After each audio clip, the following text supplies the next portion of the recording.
Assalamualaikum warahmatullahi wabarakatuh.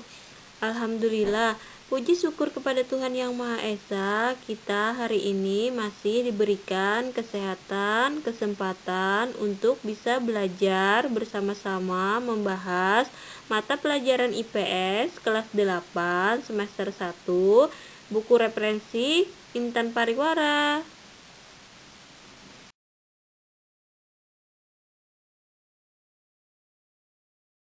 Chapter isi untuk kelas 8 pada semester 1 ada 2 bab yang akan dibahas.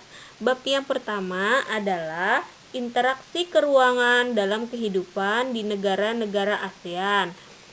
Bab yang kedua adalah pengaruh interaksi sosial terhadap kehidupan sosial dan kebangsaan. Namun, pada pertemuan kali ini kita akan membahas materi bab 1 yaitu dengan 3 subtema. Tetap fokus ya menyimak pembelajaran kita hari ini.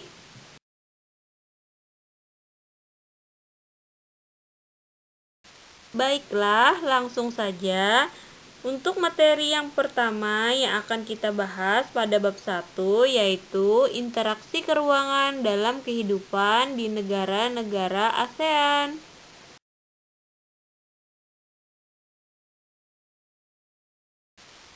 Tujuan pembelajaran kita hari ini adalah peserta didik mampu menjelaskan letak geografis, posisi geografis, dan kondisi keruangan negara-negara ASEAN secara tepat. Yang kedua, peserta didik mampu mengidentifikasi pengaruh kerjasama antar ruang negara-negara ASEAN. Yang ketiga, peserta didik mampu menganalisis pengaruh interaksi keruangan terhadap kehidupan di negara-negara ASEAN.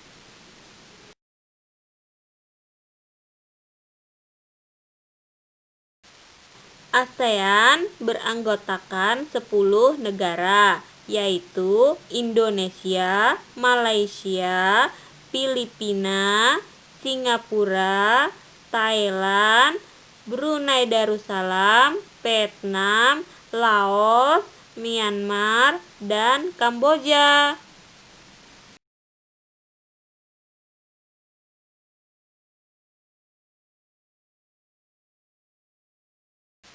Negara Indonesia terletak di antara benua Asia dan benua Australia, serta Samudra Hindia dan Samudra Pasifik.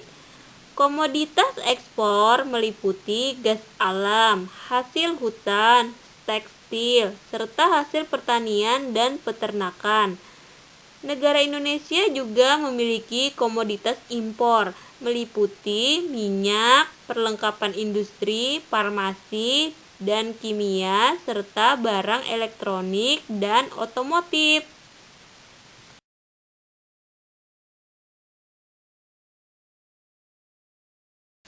Negara Brunei Darussalam terbagi menjadi 2 wilayah, yaitu wilayah timur dan wilayah barat. Untuk komoditas ekspor utama adalah minyak mentah, olahan minyak bumi, dan gas alam cair. Sedangkan untuk komoditas impornya, negara Brunei Darussalam yaitu mesin-mesin, peralatan transportasi, dan bahan-bahan kimia.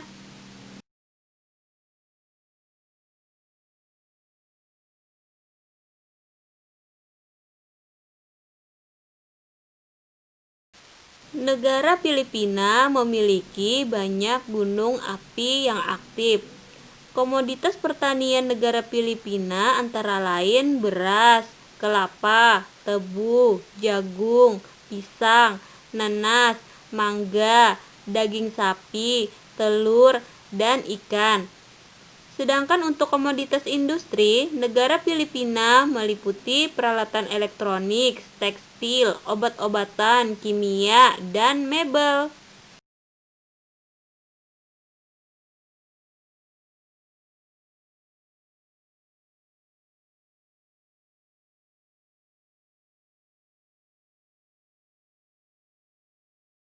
Negara Kamboja memiliki bentang alam yang khas, yaitu hampir menyerupai piring. Untuk perekonomian, negara Kamboja bertumpu pada sektor pertanian dengan sistem pengelolaan yang tradisional.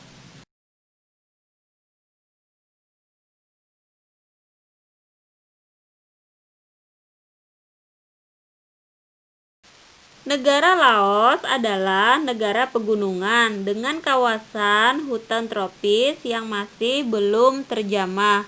Untuk komoditas ekspor negara Laos yaitu biji timah, kayu, kapas, kopi, kapur barus, dan kulit. Sedangkan untuk komoditas impor negara Laos yaitu beras, minyak bumi, mesin, dan barang elektronik.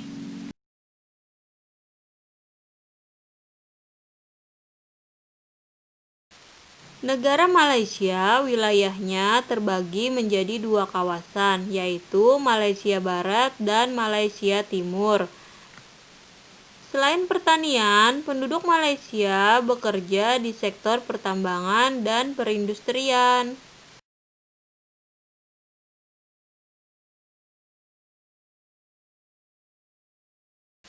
Negara Myanmar terbentuk dari dua lipatan pegunungan di sebelah barat dan sebuah patahan blok di sebelah timur. Keduanya berjajar dari utara ke selatan. Untuk sumber daya alam utama Myanmar berasal dari hasil pertanian, perkebunan, perikanan, serta pertambangan.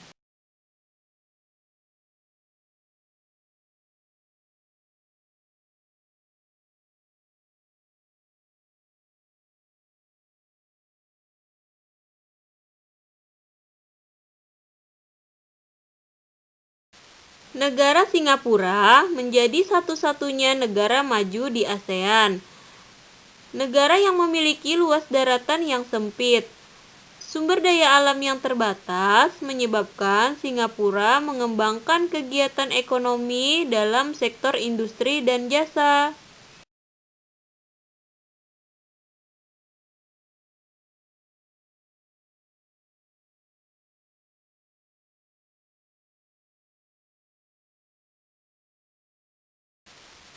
Negara Thailand merupakan satu-satunya negara ASEAN yang tidak pernah dijajah oleh bangsa lain. Hasil pertanian negara Thailand adalah padi yang menjadi komoditas ekspor.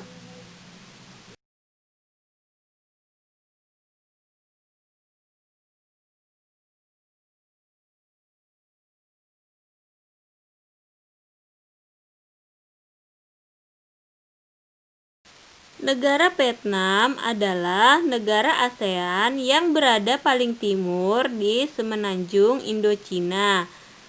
Untuk komoditas ekspor utama negara Vietnam antara lain beras, karet, kopra, aneka kayu, minyak bumi, dan biji besi.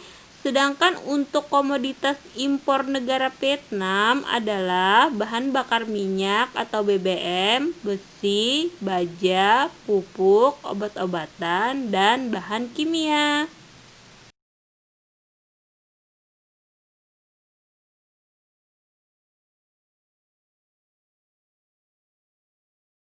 Kemudian, dalam subtema yang kedua, kita akan membahas mengenai interaksi antar negara-negara ASEAN. Tujuan kerjasama antar negara ASEAN adalah menjalin hubungan antara dua negara atau lebih dengan tujuan mencapai suatu kesepakatan yang menguntungkan, baik itu dari segi ekonomi, sosial, budaya, pendidikan, dan politik.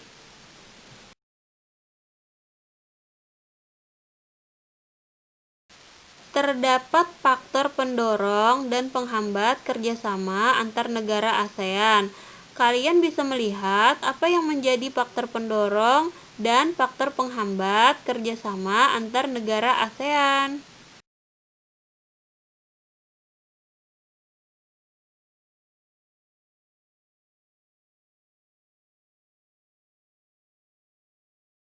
Bentuk kerjasama antar negara ASEAN dalam bidang ekonomi, kita ambil contoh di sini adalah Kesepakatan Ekonomi Indonesia dan Singapura. Gambar bisa terlihat di samping. Dan dalam bidang sosial budaya, kita ambil contoh di sini misalnya penyelenggaraan festival budaya.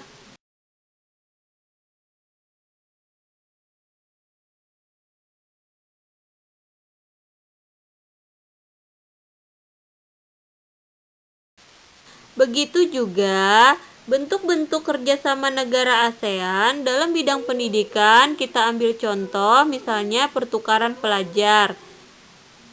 Dalam bidang politik, pertahanan, dan keamanan, kita ambil contoh misalnya bantuan tentara Indonesia yang berada di Kamboja. Yang terakhir, dalam bidang penanggulangan bencana, misalnya kita ambil contoh di sini adalah pembentukan AHA.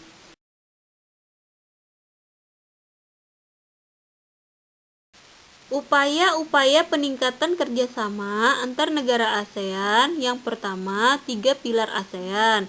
Yang kedua, faktor pendorong kerjasama antar negara ASEAN. Yang ketiga, peningkatan kerjasama antar negara ASEAN.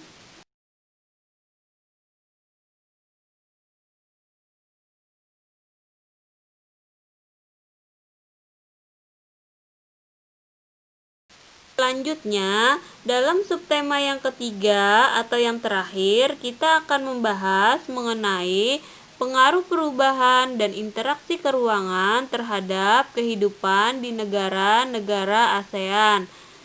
Yang pertama yang akan kita bahas yaitu mengenai pengaruh faktor alam terhadap perubahan ruang dan interaksi keruangan.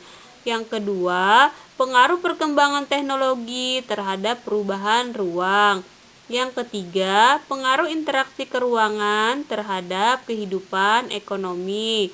Yang keempat, pengaruh konversi lahan terhadap perubahan ruang dan interaksi antar ruang.